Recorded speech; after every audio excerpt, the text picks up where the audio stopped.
त्या प्रेसविषयी 21, 22 आणि 23 ऑगस्टला माननीय सर्वोच्च न्यायालयात समाधान समारोह या नावाने विशेष लोकअदालत आयोजित केले आहे. या लोकअदालतमध्ये माननीय सर्वोच्च न्यायालयात प्रलंबित ज्या पिटिशन आहे त्यामधील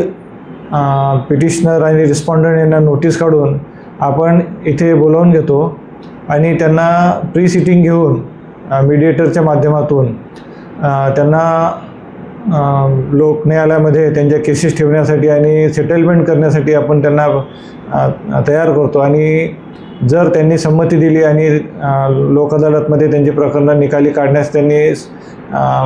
इच्छा दर्शवली तर आपण त्याप्रमाणे त्यांचं कन्सेंट फॉर्म आणि सेटलमेंट फॉर्म भरून ते माननीय हायकोर्टाला पाठवतो आणि माननीय हायकोर्ट ते प्रकरणे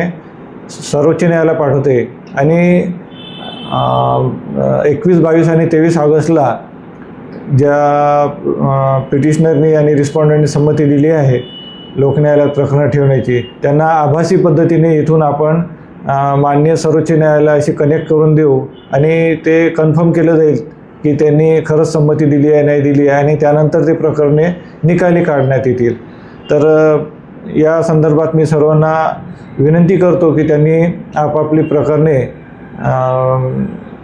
माननीय सर्वोच्च न्यायालयामध्ये जे विशेष लोक अदालत आयोजित केले आहे त्यामध्ये निकाली काढण्यासाठी DLSA ठाणेशी संपर्क करावा.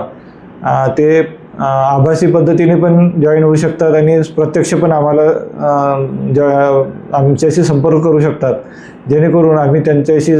चर्चा करून ते प्रकरणे लवकरात लवकर निकाली काढण्याचा प्रयत्न करू, जेणेकरून दोन्ही पक्षांना न्याय मिळेल आणि प्रकरणं लवकर निकाली निघून वेळ आणि पैसा वाचेल.